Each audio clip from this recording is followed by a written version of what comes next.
Hi everybody, Lisa Menini. You know, winning has been defined in several ways. Dictionary.com defines it as the first to finish in a race or even to gain victory. However, each of these definitions, it infers that someone's going to lose.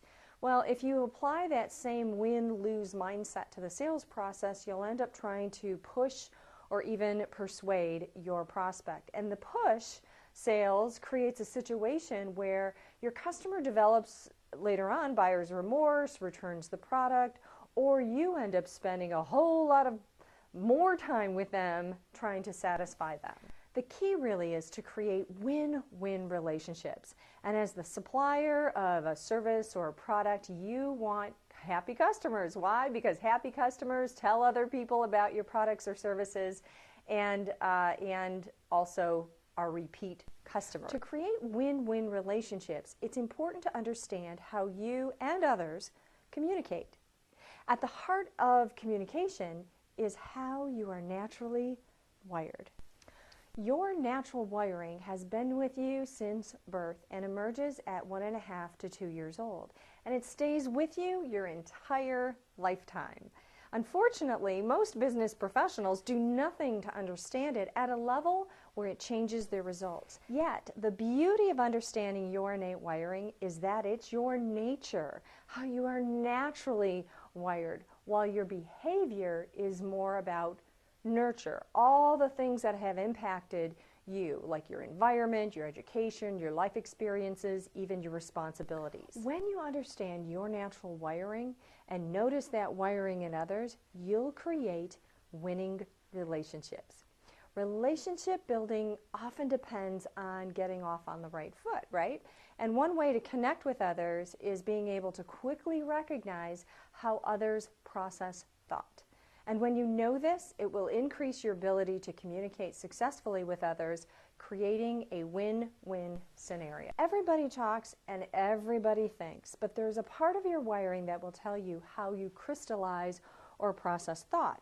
Now, this is critical in every aspect of your business, whether it's sales, your client relationships, and even your employee relationship. For immediate value, I'm going to focus on the internal and the external thinker factors of a hard wiring. Now, if you're an external thinker, you crystallize your ideas by verbalizing them. Have you noticed when talking to someone that you did all the talking and the other person hasn't said a word, but that you still got great ideas? Well, that's because you crystallize your ideas as you talk about them aloud. Conversely, there's the internal thinkers. Now, if you're an internal thinker, then you crystallize your ideas as you internalize them or as you think about them. So you often leave a meeting, and shortly after the meeting is over, ideas start popping in your head. And you often say, gee, why didn't I think about that or say that in the meeting? So how do you make your natural wiring work for you? Well, here's a quick tip for the external thinkers. Now, if you're an external thinker, I'm sure there have been times when you're talking to an internal thinker. So how do you know you're talking to an internal thinker? Well, it's really simple. Just notice. Notice when after you make a statement and you see what I call the blank processing stare. Somebody's just kind of looking at you with this blank stare on their face. Your natural tendency as an external thinker is to say something to fill in that dead air. Well, instead, stay silent. Stay silent. I know it's not going to be easy. If you need to say anything, then what I recommend is, hey, do you need a second to think about it?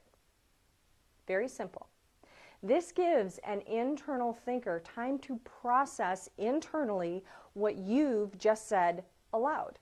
Now, if you don't give them that processing time, it will create some disconnects in your conversations. If you're an internal thinker, here's a quick tip when communicating with an external thinker. Notice when communicating with somebody and they start to repeat themselves. Well, if that's so, you're likely talking to an external thinker. So it's important to give them a verbal response. You might say, mind if I think about that for a second? External thinkers are wired to need a verbal response, while the internal thinkers don't give a response until their internal process is complete.